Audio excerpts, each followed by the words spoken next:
Saya termasuk kiai yang kalau ngelepas haji, mungkin yang haji itu mangkel. Karena saya tidak pernah muji-muji haji, meskipun saya melepas orang haji.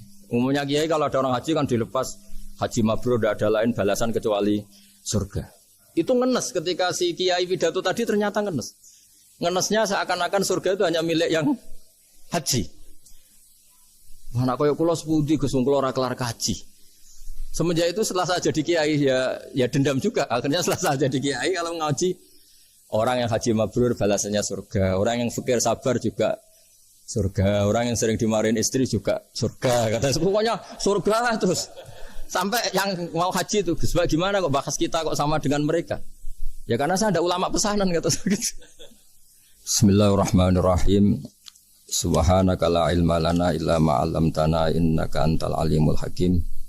Allahumma shalli wa sallim ala sayyidina Muhammad wa ala alihi wa sahbihi ajmain. Amma ba'du. Yang sangat saya hormati Dekan Fakultas Kedokteran UGM, juga tri dari Profesor Zaini, Profesor Ova Amelia, yang terhormat Dr. Naini, Dr. Profesor Dr. Madharina Zulia, dan semua yang hadir, termasuk teman kami Dr. Zulfikar, semua teman-teman kru, semua yang dari UGM, semua pendengar yang sangat saya hormati. Saya tidak akan cerita tentang perspektif kesehatan karena ini wilayah yang nangani kesehatan. Mereka lebih spesifik, lebih tahu. Tapi saya akan cerita tentang sejarah kurban. Saya masih ingat pesanan Pak Zaini, berkali-kali beliau bilang saya, agama yang masuk negara enggak konflik itu diantaranya paling spesial itu Indonesia. Karena para wali ini mendampingi kultur daerahnya, tapi tidak benturan. Misalnya kalau orang Jawa dulu pakai sesajen di sawah-sawah, katanya dimakan penunggunya. Ya penunggunya sawah itu kalau dulu ya pikirannya itu makhluk gaib. Di era modern ya penunggunya itu ya kambing, ayam itu. Jadi ya memang yang makan itu akhirnya. Tapi dulu itu aneh diistilahkan dimakan penunggunya. Kalimat penunggu itu apa ya gak jelas, apa dengan tanda petik apa penunggu betul gak jelas. Wali-wali datang tidak mengkafirkan itu, tapi terus dirubah jadi sedekah ke tetangga-tetangga. Jadi kultur itu enggak dilawan, tapi cukup diubah. Jadi makani demit menjadi sedekah ke tetangga. Nah cerita kurban juga seperti itu. Dulu tokoh-tokoh Quraisy, penunggu Ka'bah, itu dulu sudah ndak tauhid, sudah musyrik kalau dalam bahasa agama. Itu di mana-mana termasuk kebutuhan pokok manusia itu kalau kumpul-kumpul itu makan-makan. Itu mulai dulu. Terus korbannya itu ya pasti perempuan mulai dulu. Jadi hanya bagian masak, boleh makan nanti ngenteni luyan itu, ngenteni bekas-bekasnya. Sehingga yang nyortir Abu Jahal CS itu. Jadi yang kurban harus hewannya bagus, spesial, bahkan enggak boleh dikawinkan. Hewan yang mau dikorbankan itu enggak boleh dikawinkan, enggak boleh pernah dikendarai, enggak boleh pernah dipakai bajak sawah dan sebagainya.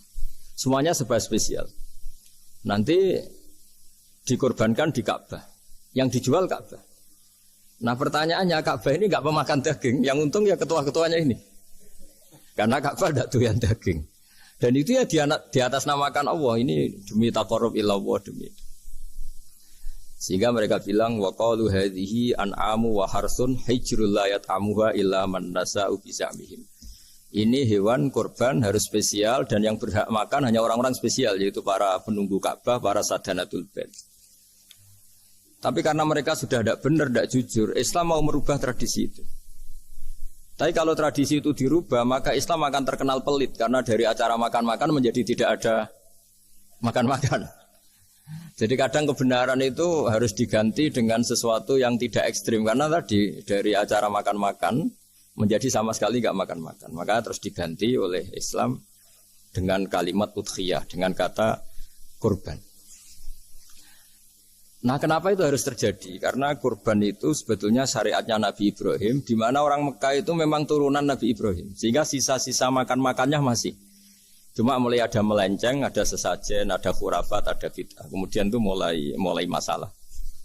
Terus Rasulullah Muhammad SAW datang ingin benahi itu. Tapi yang dibenahi adalah menghilangkan kemusyrikannya, bukan makan-makannya. Akhirnya diganti oleh udhiyah.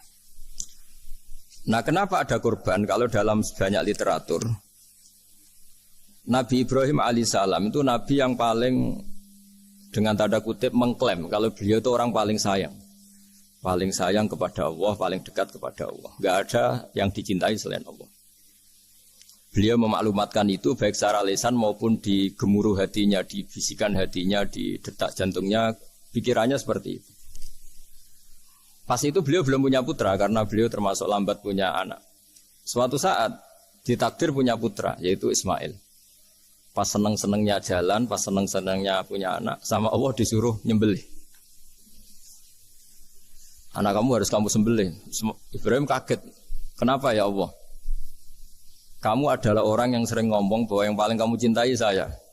Tapi setelah ada anak kamu, kayaknya enggak. Protes Nabi Ibrahim, Pak. Yang benar Gusti. Iya, harus anak kamu. Karena beliau kadung janji, kadung komitmen yang paling dicintai Allah, tidak ada yang lain. Saya akan mencintai engkau ya Allah, meskipun harus mengorbankan anak saya. Sehingga cerita terus disyariatkannya kurban itu. Ketika Nabi Ibrahim berkomitmen melaksanakan perintah itu, Ismail juga mau nurut, bersama Allah diganti oleh hewan kurban yang bernama kambing. Sehingga versi cerita itu bahwa Allah akan maklumi ketika orang mencintai Allah secara serius, bersamaan dengan itu orang juga mencintai anaknya dengan proporsi masing-masing. Itu di khazanah-khazanah yang saya baca. Versi kedua, tapi ini nanti nggak perlu dipertanyakan. Nanti kalau UGM tanya itu versi yang paling baik, yang paling benar gimana? Yang tanya juga bid'ah, yang jawab juga bid'ah nanti. Karena itu wilayah yang kadung terjadi. Jadi kalau dalam ilmu hadis itu, kalau kadung terjadi, mbok kamu unggulkan yang mana, tetap saja yang terjadi hanya satu, mau kelewat. Beda dengan istihad solusi. Karena mau terjadi ya kita uji coba. Kalau nggak cocok yang A ya cocok alternatif B, alternatif C. Kalau sudah kelewat, mau gimana? Kalau salah ya salah aja kan. Versi kedua begini. Semoga versi kedua ini yang benar. Kalau ini benar, keren. Nabi Ibrahim itu memaklumatkan diri. Kalau dalam bahasa Arab itu iddia itu mengklaim bahwa dia adalah orang yang paling sayang terhadap makhluk Allah, semua hamba Allah. Terus beliau diterbangkan ke langit. Ya karena UGM ini lembaga akademik, nanti saya baca teksnya. Kalau bahasa Arabnya itu takbirnya. Diterbangkan ke langit, ke alam malakut. Ya tidak usah ditanyakan, tanya terbang gimana, nanti ribet nanti itu. Setelah diterbangkan di langit, wa kadzalika nuri Ibrahim malakutas samawati wal ardh, diperkenalkan alam langit, terus dipertontonkan. Itu ada sekian hamba Allah yang nyabu, yang ngefly, yang dugem, pokoknya yang maksiat-maksiat itu. Ibrahim ditanya sama Allah, gimana itu mereka menurut kamu? Damirhum, habisi saja ya Allah. Mereka makan rezekimu, hidup di bumimu, tapi mereka tidak mengindahkan engkau. Matikan saja. Sama Allah diturutin. Jalan-jalan lagi sampai 3 kali peristiwa tempat-tempat maksiat itu dihabisin sama Nabi Ibrahim. Beliau minta sama Allah supaya itu dihabisin. Singkat cerita, terus beliau diturunkan sama Allah. Setelah diturunkan, ya Allah tidak jawab, tidak apa. Allah itu punya sunnah, punya tradisi, dengan nabinya itu tidak jawab. Suatu saat Nabi Ibrahim disuruh bunuh anaknya, disuruh nyembelih. Protes kan? Huwa samratu fuadi. Ini kekasih saya, putra saya. Kenapa engkau nyuruh membunuh? Terus kata Allah, kamu tidak ingat di malam kamu saya mi'rajkan melihat hamba-hambaku, dan itu yang bikin aku, dan saya cinta sama mereka yang bikin saya. Kamu enak saja minta dibunuh. Sengkerian gantian saya yang minta, kamu tidak nurutin gitu. Kamu pas minta saya tidak tak pikir, langsung tak turutin. Kenapa saya yang sekarang minta kamu mikir gitu. Tapi huwa samratu fuadi, itu buah hati saya. Dan memangnya makhluk-makhluk itu makhluk siapa? Saya yang bikin. Kamu enak saja nyuruh bunuh. Nah semenjak itu jadi kearifan kita. Makanya Mbak Ova ini kalau guyonan di dunia kiai, kalau ada majikan bentak pembantunya yang salah meletakkan piring atau gelas, pasti cara berpikir mesti pembantunya tidak cantik. Karena kalau salah tok kok dia cantik, itu mesti mikir. Enggak bisa orang bentak orang cantik gitu. Jadi sama, misalnya saya janjian sama Gus Fikar. Janjian, Gus datang hari Senin gini-gini, ternyata beliau enggak datang. Kalau saya tidak punya utang, tidak atasan saya pasti marah. Sudah janji kok gini-gini. Saya bisa marah itu sebetulnya sebabnya itu dua. Saya kecewa dan dia tidak punya jasa. Tapi yang diomongkan hanya, wah kamu khulful wa'di apa? Enggak tepat. Coba kalau ini atasan saya jadi dosen karena beliau misalnya. Saya punya utang beliau. Mbok nyulayani janji apa kan? Nggih mboten napa-napa. Sama. Ada majikan mencintai pembantunya karena sangat cantik. Mana ada mencahno piring. Omahe dirubahno itu ndak apa-apa gitu. Sama. Makanya ada guyonan di dunia kiai itu ada anak perempuan kan enggak lazim ya, perempuan pakai GL Pro kalau dulu, mungkin sekarang pakai Ninja, pakai celana jin. Sopo iku wong luput suwo itu? Siapa itu perempuan kok gitu? Niku ponakane jenengan Mbah, astagfirullah, muga-muga pangeran nyepuro. Jadi langsung rubah dari maksudkan menjadi ndak karena keluarga. Nah, jangan-jangan kebencian kita pada maksiat itu oke, kita wajib benci maksiat, tapi tetap ada catatannya. Plus yang maksiat itu tidak orang yang terkait dengan kita. Coba kalau yang maksiat itu orang yang terkait dengan kita, itu anak kita, ponakan kita, mungkin istri kita, paling mintanya ya Allah ampuni. Sama-sama maksiat, yang satu minta dihabisin, yang satu kita minta diampuni. Fair gak kita sebagai manusia? Tidak fair. Tidak fair. Nah, ya iya gak fair ya. Apa ya fair? Mikir. Makanya kalau ada guyonan, ya itu tadi. Ada supir salah dimarahin. Pasti supir ini belum pegang rahasia. Tapi kalau sudah pegang kartu, si majikannya punya apalah gitu, simpanan gitu. Wah ini pegang. Berani marah gak tuh? Tidak. Ini dokter kelik juga teman saya. Itu pengalaman sekali. Jadi itu guyonan kiai. Makanya jadi manusia itu gak pernah adil sebenarnya. Makanya Allah pernah mensifati manusia itu bakanal insanu zaluman jahula. Manusia itu sangat zalim dan sangat bodoh. Kalau misalnya jenengan tanya, orang soleh pun itu gimana? Orang soleh asal manusia tidak nabi, itu ya mesti ada zalimnya. Makanya kalau dalam kitab hikam diterangkan, kitab hikam itu kitab yang olah manusia. Itu menyebut begini, manusia itu siapa? Dijawab, manusia itu mangkanat mahasinuhu masawiyah. Orang yang ketika baik saja salah, apalagi ketika salah. Kita misalnya punya toko laris itu. Doanya mustajab, laris, pembelinya banyak, kualitasnya bagus. Pasti ada toko sekeliling yang megap-megap karena orang sekarang ke kamu kan itu. Sama di kampus ya gitu. Kalau ada kampus besar yang lain pasti ke masjid terhalangi karirnya. Di semua. Sehingga orang supaya terus merasa salah. Rabbana dzulamna anfusana. Meskipun kita sedang benar pun, saya termasuk kiai yang kalau ngelepas haji, mungkin yang haji itu mangkel. Karena saya tidak pernah muji-muji haji, meskipun saya melepas orang haji. Umumnya kiai kalau ada orang haji kan dilepas haji mabrur, tidak ada lain balasan kecuali surga. Saya itu karena pernah pernah dengerin masyarakat. Itu ngenes ketika si kiai pidato tadi ternyata ngenes. Ngenesnya seakan-akan surga itu hanya milik yang haji. Mana koyo kula sepundi Gus wong kula ora kelar kaji.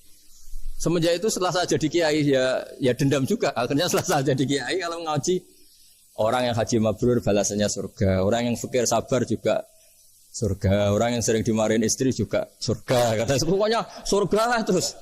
Sampai yang mau haji itu Gus gimana kok bahas kita kok sama dengan mereka? Ya karena saya ada ulama pesanan kata saya. Jadi artinya gini.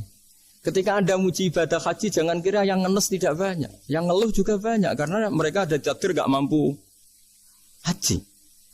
Itu hebatnya Islam. Islam juga datang dengan solusi-solusi. Misalnya Jumatan itu hajinya orang miskin. Orang yang ingat Allah mulai subuh sampai matahari terbit juga sama dengan umroh. Jadi karena tidak semua orang itu mampu haji.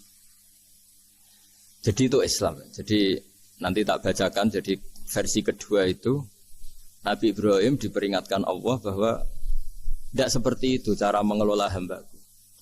Nah, Islam ini kata Allah anit tabi' millata Ibrahim hanifa. Referensinya Islam, mentornya Islam itu Nabi Ibrahim. Sehingga kita alhamdulillah punya sejarah wali songo. Saya punya orang tua Kiai Nur Salim itu sayang sekali sama umat, Mbah Mun juga gitu. Saya sama Profesor Zaini itu sudah mulai tahun 2000. Terus tiap hari ketemu juga nggak pernah kecewa. Beliau itu pernah disalahpahami. Mungkin Bu Ova belum dengar ini. Pernah disalahpahami karena beliau itu tangan kanannya kan agak kuat.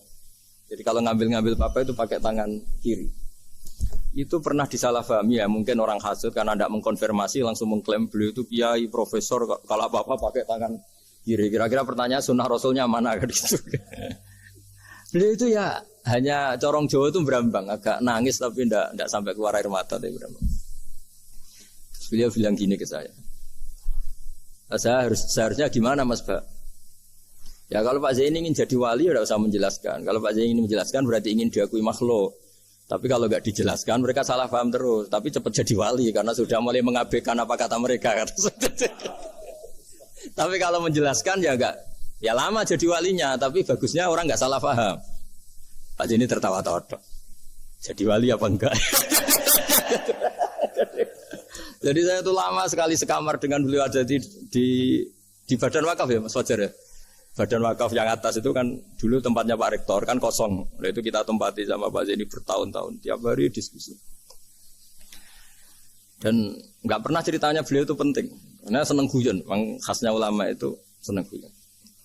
Kemarin saya ketemu Pak Kures, beliau cerita, saya ini punya idola Gus Pak. Kalau manggil saya Gus kadang ya Pak. Dulu beliau doktor filsafat, lama-lama jadi Syekhul Azhar. Itu kalau ke kuliah pakai bis, kata Pak Kures. Suatu saat di Al Azhar itu kan beda dengan di yang lain ya, agak-agak modern. Si gurunya ini, beliau itu karena banyak yang berdiri, beliau duduk ada perempuan berdiri, terus yang lelakinya berdiri, terus jatah duduknya dikasihkan perempuan. Perempuannya itu pakai pakaian yang agak minim, agak seksi lah, agak minim. Terus si Syekhul Azhar tadi saat itu belum Syekhul Azhar, punya 2 permen. Ini ceritanya Pak Kures punya 2 permen terus. Yang satu sudah dibuka, yang satu masih bungkusan masih ditawarkan. Silakan Mbak kamu milih yang mana? Milih yang masih itu. Padahal bukanya itu supaya lebih gampang. Ternyata milih yang masih bungkusan. Kenapa Mbak? Ya ini lebih steril karena pakai bungkusan. Oh iya. Itu pelajaran itu. Terus Pak Gores nantang saya. Gus Pak punya enggak cerita tandingan? Wah kalau saya kebalikannya Pak. Di kereta itu ada Cina. Enggak khitan ya. Ketemu sama kiai kampung. Kenapa khitan? Enggak khitan juga sama gini-gini. Terus dikasih pisang. Terus dimakan dikupas dulu. Kok udah langsung aja. Terus kata Pak Kures. Nah ternyata sama Pak Zaini sama Pak Kures itu dibalik ke profesorannya. Ceritanya itu ya guyon terus. Karena memang agama ini itu kalau masalah kebenaran itu serius. Tapi dibalik kebenaran ini yang perlu dicatat oleh semua yang mencintai agama ini. Bahwa Allah itu tidak butuh taat kita. Dan Allah tidak akan gagal sebagai Tuhan karena maksiat kita. La tanfa'uhu ta'atuhum wa la tadurruhu maksiatuhum. Allah tidak akan ngefek ketika semua orang taat ya gak ngefek, semua orang maksiat juga gak ngefek. Karena Allah ini zat yang punya eksistensi sejati sehingga hubungan kita dengan Allah itu tidak ngefek ke Allah, tapi ke kita sendiri. Sehingga mereka lebih rileks karena nggak merasa harus mati-matian bela Allah. Allah tetap Al-Qayyum, zat yang bisa berdiri sendiri. Sehingga di kitab-kitab itu ada bab namanya Mizahun Nabi, guyonan-guyonan Nabi. Itu ada babnya sampai di kitab Ihya, di kitab banyak lah gitu. Masyhur itu suatu saat ada orang sepuh sowan ke Nabi karena sudah sepuh. Beliau pamit lah, kira-kira jam segini pamit, ya Rasulullah saya mau pulang karena nanti kemalaman. Karena beliau jalan kaki yang orang sepuh. Kata Nabi, dah tenang saja di sini, nanti pulang kamu udah jalan kaki. La ahmilan naki alab ninakoh, nanti kamu tak naikkan anaknya unta. Pikirannya orang sepuh tadi namanya anak unta itu ya kecil.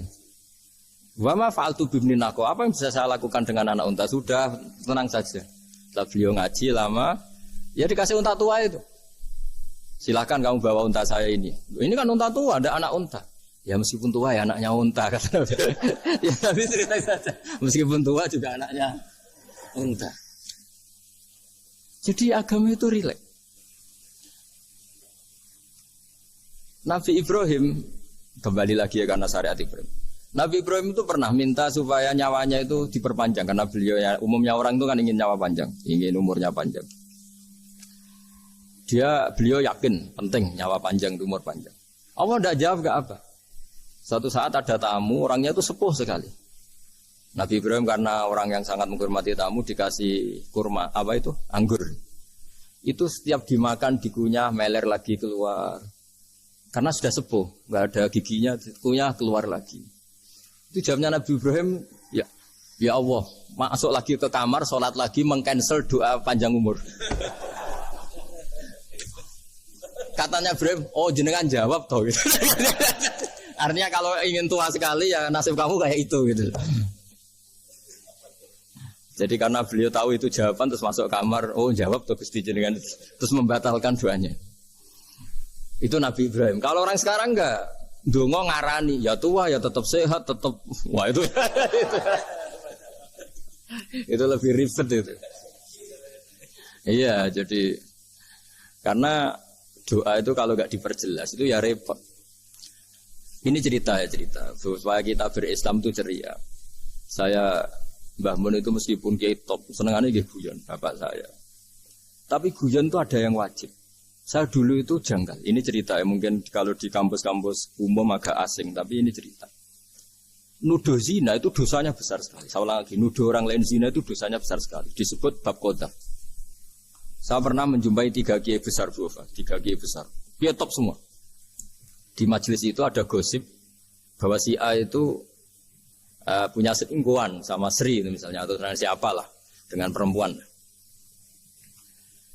Itu kalau di Arab itu senangannya pakai Salma, Laila Majnun Salma. Kalau di Jawa itu kasihan korbannya itu. Ya, tapi itu contoh saja. Itu si Kiai 3 tadi gak ngefek, malah tanya gini, loh apa perempuannya cantik? Wah, cantik sekali Mbah. Cantiknya sampai kayak apa? Malah bicara cantiknya perempuan. Saya itu ya pertama iskal. Ini Kiai kok bakas orang apa? Cantik. Orang ayu ya. Setelah majelis itu bubar, yang penggosip tadi, ya yang gosip ini gak kiai, yang pembisiknya ada kiai, yang gosip ini gak kiai. Cuma kiai 3 ini posisi mendengar. Tapi malah tanya cantiknya. Singkat cerita setelah orang itu pulang bilang gini, Gus. Itu kalau saya bilang iya dengan gosip itu, saya ikut qadzaf, saya ikut menuduh orang lain zina. Itu dosa besar. Selain itu saya kiai, kalau saya bilang iya dianggap membenarkan. Maka untuk mengalihkan gak bicara nuduh, jadi guyon tadi. Jadi guyonnya itu, karena kalau kita tadi bilang iya, artinya mengiyakan. Dan itu artinya qadzaf, punya dosa besar karena nuduh orang lain zina. Diperparah dia kayak besar, kan orang menjadi percaya karena yang ngomong bukan penggosip lagi, tapi ya. Maka dialihkan tadi. Loh, ayo nucung. Sampai segitunya kearifan. Sehingga dulu ketika Maiz itu seorang sahabat yang pernah salah besar. Itu Nabi ketika beliau ada gosip salah gitu ya, Nabi masih jangan-jangan kamu hanya mimpi, Cung. Jangan-jangan kamu hanya megang, tapi tidak sampai zina. Sampai terakhir Nabi tanya, Afi aklika syai'un, jangan-jangan otak kamu sudah agak error. Saking tidak inginnya Nabi mempercayai hal-hal seperti itu. Nah, problem kita di zaman sekarang justru kadang nyari-nyari supaya tahu buktinya. Yang dulu para orang soleh menghindari bukti itu supaya enggak suudzon. Sekarang orang mencari-cari bukti. Padahal itu dilarang, wala tajassasu, orang enggak boleh mencari-cari kesalahan orang lain. Nah, itu kearifan-kearifan yang saya dapatkan dari Bapak, dari Mbah Mun, dari Pak Zaini, dari Pak Gures. Mereka orang-orang yang luar biasa menghindari ngomong penting. Sekarang itu orang banyak yang sering ngomong penting. Sebenarnya itu malah salah. Karena kalau ngomong penting itu vonis. Vonis terhadap orang lain. Jadi kalau kamu rileks, tidak. Nabi dulu itu rileks sekali. Ketika beliau ngaji gini, terus ada pemuda lewat bawa cangkul, mengabaikan pengajian Rasulullah. Banyak sahabat bilang, celaka orang itu ada Nabi ngaji kok tidak ikut. Jawabannya Nabi unik. Jangan-jangan dia punya keluarga yang harus kerja, dan kalau harus kerja untuk nafkah keluarganya itu juga ibadah. Itu ya sunnah saya. Jadi Nabi rileks saja, tidak tersinggung, tidak. Nah, kenapa kita butuh rileks? Karena kebenaran sekali dipaksakan itu jadinya benturan. Dan itu wali-wali Songo itu dulu sudah berpikir seperti itu. Sehingga Pak Zaini yang sering ngendikan sama saya, kita ini bisanya mengikuti Mas Ba, kalau manggil saya Mas, tidak bisa benturan. Sehingga tadi ada modifikasi dari sesajen menjadi sedekah, dari apa menjadi apa. Jadi tidak langsung benturan. Dan itu khazanahnya, bacaan-bacaannya banyak sekali. Termasuk peristiwa Udhiyah tadi. Jadi dulu kurban itu dipakai ajang orang-orang tokoh Quraisy supaya dapat daging yang bagus di atas namakan Ka'bah. Jadi agama ini dijual mulai dulu. Sekunane kuno agama ini dijual. Dan agama mulai dulu ya prospek. Ka'bah itu bisa menyedot wisatawan berapa, wisata religi. Sehingga dulu ada Ka'bah tandingan, perhitungannya juga ekonomi. Jadi mulai dulu itu ya sudah seperti itu, mau apa Mang Allah bikin dunia seperti ini. Jadi mulai dulu agama itu ya, sampai orang Yahudi gak mau iman sama Nabi ya, pikirannya sederhana, kalau saya tokoh banyak yang sowan, banyak yang ngasih-ngasih. Kalau saya ikut Muhammad, saya anak buah, yang ngasih saya siapa? Jadi perhitungannya juga ekonomi. Jadi ketika Abraham mau bikin Ka'bah tandingan, itu perhitungannya juga ekonomi. Jadi ribet kan memang kalau manusia itu sudah ribet. Tapi Islam ini datang bukan untuk itu, tapi memaklumi itu. Itu hebatnya Nabi Ibrahim. Ketika beliau berdoa, ya Allah, keluarga kami saya tempatkan di Mekah. Rabbana liyuqimus sholata faj'al af'idatam minan nasi tahwi ilaihim warzuqhum minas samarat. Cuma menurut Islam dibalik, ya Allah, kita ini ingin anak-anak kami ini bersujud kepada Engkau, ingin anak-anak kami ini melakukan sholat. Tapi mereka ini manusia yang untuk ketahanan hidupnya butuh makan, butuh rizki, butuh ekonomi. Maka tolong ekonominya dijaga ya.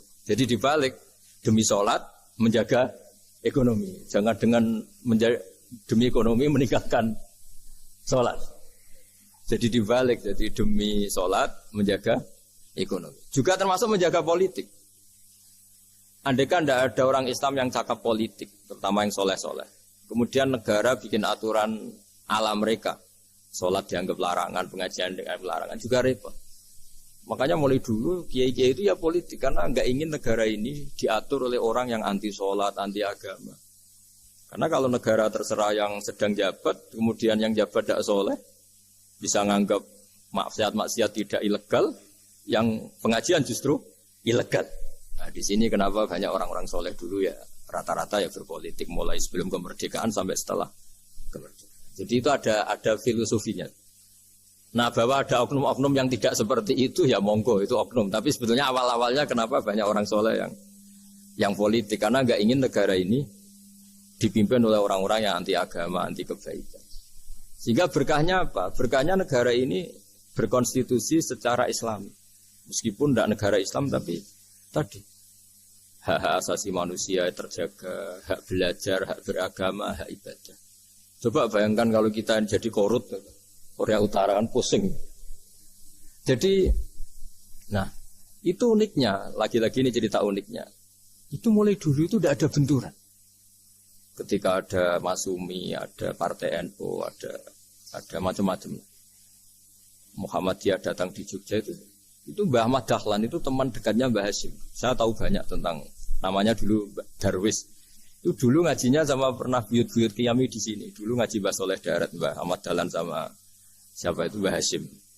Ketika di Mekah yang Mbah Ahmad Dahlan ngaji Syekh Khotib Minangkabau itu ya sama Mbah Hasyim.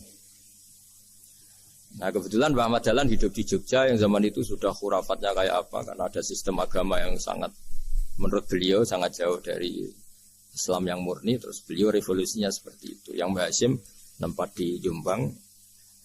Nah itu kan murni ilmu sosial, murni muqtadul hal. Terus beliau punya metode yang berbeda, tapi nggak masalah, mulai dulu nggak masalah.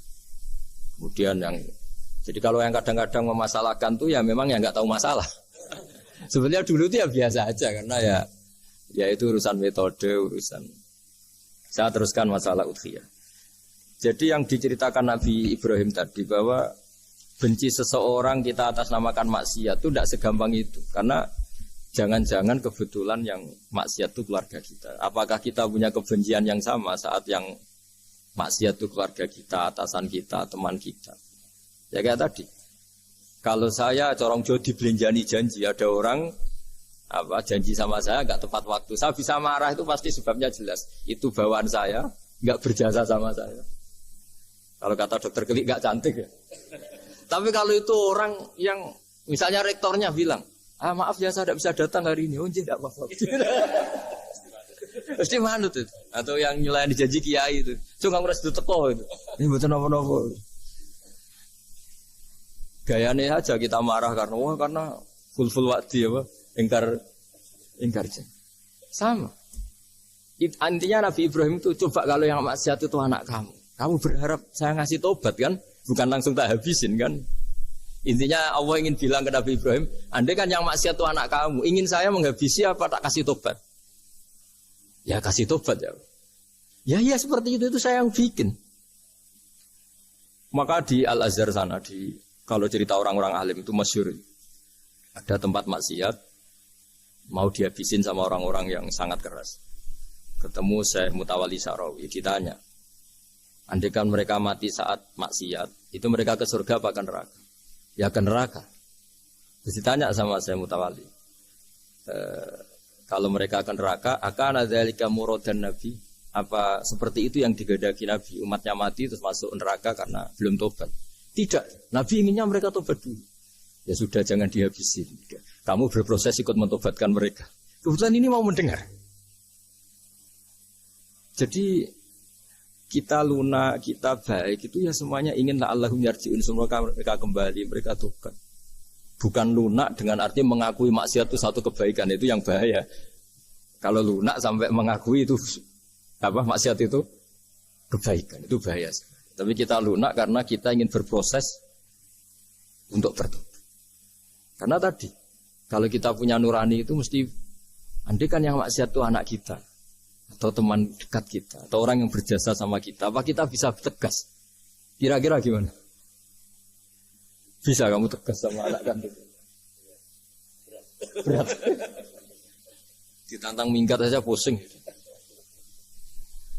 Ya makanya terus ini saya baca teks aslinya ya supaya mungkin sebagian yang punya kitabnya atau memang punya tradisi akademik supaya mendengar ini. Saya baca ini versi yang kedua ini di kitab Hikam.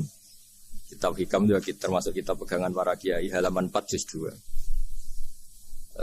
Diredaksikan gini, waqat adzabahu ta'ala, ini masih tentang kurban. Waqat adzabahu ta'ala khalilahu Ibrahim fi ba'di mawatinihi al-azimah. Jadi Allah kalau dalam bahasa Arab memberi teguran itu namanya takdib. Makanya kalau orang nakal itu, kalau orang Jawa bilang kurang ajar. Sebenarnya ajar itu kan tahun ajaran baru. Ajar itu kan barang baik. Ya kan disebut tahun ajaran baru. Pengajaran, ajar itu kan barang. Jadi kalau kurang ajar berarti kurang baik. Itu bahasa Arabnya orang yang kurang ajar perlu diajari. Itu kalau orang Arab bilang ditakdib, diwarai toto kromo, diadabkan.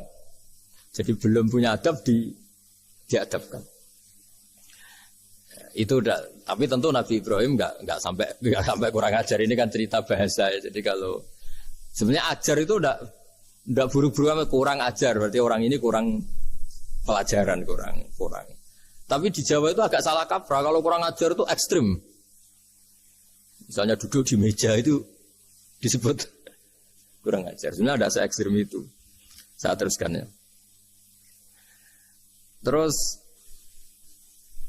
wa 'allamahu kaifa yatakhallaku bihadzal khuluqil karim inda tilaihi alal asrar. Terus disebutkan anak Ibrahim annahu arhamul khalqi qol farafa'ahu wa ta'ala hatta asyrafa ala ahlil ardi. Nabi Ibrahim diterbangkan ke langit sehingga melihat di bumi yang maksiat-maksiat itu. Faqala ya rabbi damirhum, habisi saja. Terus faqala wa ana arhamu bi ibadi minka ya Ibrahim ihbit fala allahum yatubun wa yarjiun. Jadi setelah permintaannya semua dikabulkan, dihabisin sama Allah, terakhir cobalah kamu sekali-kali dakwah ke mereka. Kamu belum pernah dakwah kok tahu-tahu minta mereka dihabisin. Coba kamu dakwah Jangan-jangan mereka mau kembali. Nah terus sebagian cerita itu terus diteruskan ketika suatu saat Ibrahim akhirnya diminta menyembelih putranya. Inni arafil manami anni atfahu kafang durmata taro. Falamma tashammara lidzalik wa akhadha sikin biyadihi qala Allahumma hadza waladi wa thamratu fuadi wa habbun nasi ilayya. Ya Allah, ini buah hatiku, ini orang paling saya cintai. Kenapa engkau menyuruh ini supaya saya bunuh? Terus beliau dijawab sama Allah, Ama ta'lamu anni rahimun bi ibadi kama anta syafiqun bi waladik. Fa idza sa'altani ihlaka 'abdi as'aluka dzabha waladik wahidan bi wahidin. Jadi kalau dulu kamu minta supaya hamba saya tak habisin karena maksiat. Sekarang saya juga minta kamu menghabisi anak kamu. Tapi ini kan anak saya, sama itu hamba saya yang bikin juga saya. Nah semenjak itu Ibrahim dianggap sebagai bapak kasih sayang. Karena semenjak itu terus beliau orang yang paling sayang. Sampai ada 3 nabi yang menjadi metodenya Rasulullah SAW sebagai mentornya. Kalau Nabi Nuh melihat kemaksiatan langsung bilang, Rabbi la tadzar alal ardi minal kafirina dayyaru, habisi semua ya Allah. Tapi kalau Nabi Ibrahim apa? Faman tabi'ani fa innahu minni wa man asani fa innaka ghafurur rahim. Orang yang ikut saya ya karuan kelompok saya, dan yang sebelum ikut semoga engkau mengampuni. Tentu lewat proses dakwah, lewat proses. Nah, Wali Songo, kembali ke Wali Songo dan para guru-guru kita, itu seperti itu semua. Jadilah Islam yang di Indonesia, Islam rahmatan lil alamin itu konstruksinya ya dari ilmu-ilmu seperti itu. Bacaannya seperti itu. Karena ternyata kita tegas tadi ujung-ujungnya karena itu tidak cantik, tidak atasan kita, tidak berjasa sama kita. Kamu kalau ada supir telat, supir kok telat datang kantor gitu. Pasti supir itu belum pegang rahasia. Setelah pegang rahasia tak jamin aman itu meskipun telat. Karena lebih ngeri pasti. Artinya manusia itu kayak apa ngeklaimnya tegas, disiplin, objektif. Kira-kira iya apa enggak? Enggak lah kayaknya ya. Ya pasti tadi. Ya itu yang makanya bapak saya kalau guyon sama saya itu, kalau umumnya orang itu kalau di dunia kiai muji istiqomah. Istiqomah itu konsisten jadi imam masjid, konsisten jadi guru, jadi kalau bapak itu sering guyon ke saya, iku istiqomah apa mau digenti wong liya katanya. Artinya di balik istiqomah itu juga ada catatan lain. Jangan-jangan ambisi gak mau diganti orang lain. Jadi intinya manusia itu dalam benar saja ada unsur salahnya, apalagi pas salah gitu maksudnya. Nah ya pas benar saja ada unsur salahnya, apalagi pas salah. Itulah dengan sudut pandang seperti ini adalah orang terus gak gampang menghakimi orang lain. Karena manusia yang baik adalah cukup dia merasa aibnya banyak, salahnya banyak, kemudian itu menyibukkan dia dari mencari-cari aibnya orang lain. Makanya kalau dalam cerita Ibrahim alaihissalam, karena kurban itu identik dengan syariatnya Nabi Ibrahim. Ini saya punya catatan yang kemarin tak baca juga di Jakarta. Di suatu saat Nabi Ibrahim itu didatangin orang Majusi dulu. Orang Majusi itu ya tidak beragama. Singkat cerita Nabi Ibrahim itu terkenal kaya dan suka menghormati tamu. Dulu tamu itu sangat penting dihormati karena dulu gak ada warung, terus padang pasir. Kalau sekarang itu ya wajib dihormati tapi tidak wajib-wajib banget. Karena biasanya sudah marung di mana-mana. Sudah marung di mobilnya bawa apa? Bekal. Kalau dulu di padang pasir kalau tamu gak dihormati bisa mati betul. Kadang sudah hari perjalanan itu gak makan gak apa karena di padang pasir warung gak ada, gak bisa ngopi-ngopi ya. Sehingga kalau menghormati tamu dulu itu pahalanya luar biasa ngasih makan itu. Kalau sekarang ya pahalanya biasa aja karena ya tamunya makannya ya biasa aja karena sudah kenyang duluan itu. Singkat cerita orang ini datang ke Ibrahim minta dikasih makan. Nabi Ibrahim mengatakan kamu syaratnya harus Islam dulu, kalau enggak katanya makan. Karena Ibrahim itu seorang nabi dan beliau komitmennya seperti itu. Si tamu tadi putus asa. Akhirnya wala itu ya sudah meninggalkan Ibrahim. Setelah beberapa jangkah Allah bilang ke Nabi Ibrahim, orang itu umurnya berapa tadi bilang ke kamu? 50 tahun. Pernah enggak orang itu kelaparan? Kata Allah, enggak, baru ini kelaparan. Terus kata Allah, mundu khamsina sanatan nut'imuhu ala kufri. Falau nawal tahu lukmatan min ghairi antu talibahu bitahiri dinik lakana ahsan.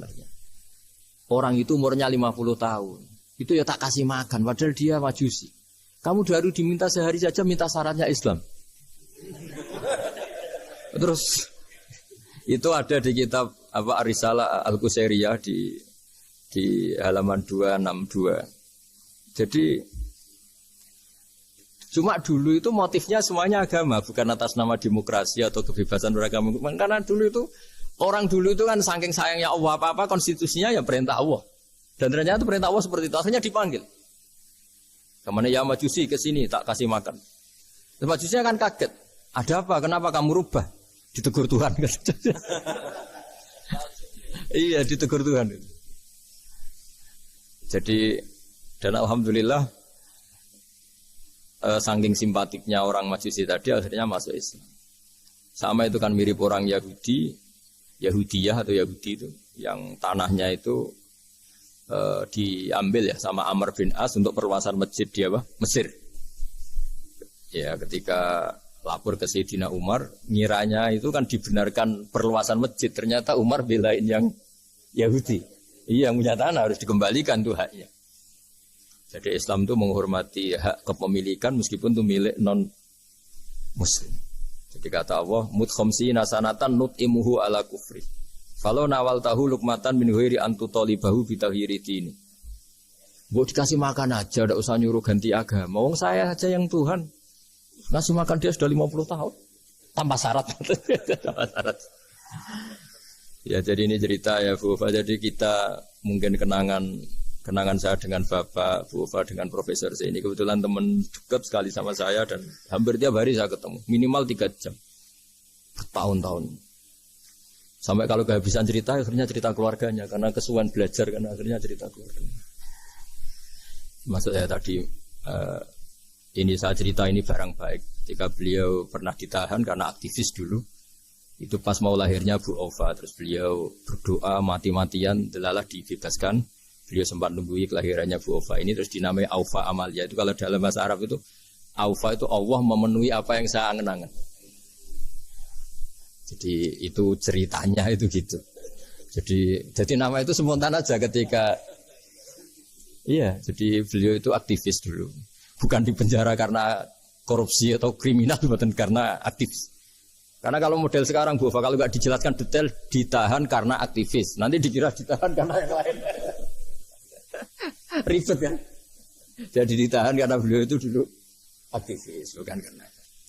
Ya saya kira demikian. Monggo kalau ada sesi tanya jawab. Tapi yang ringan-ringan saja nanti jadi serius.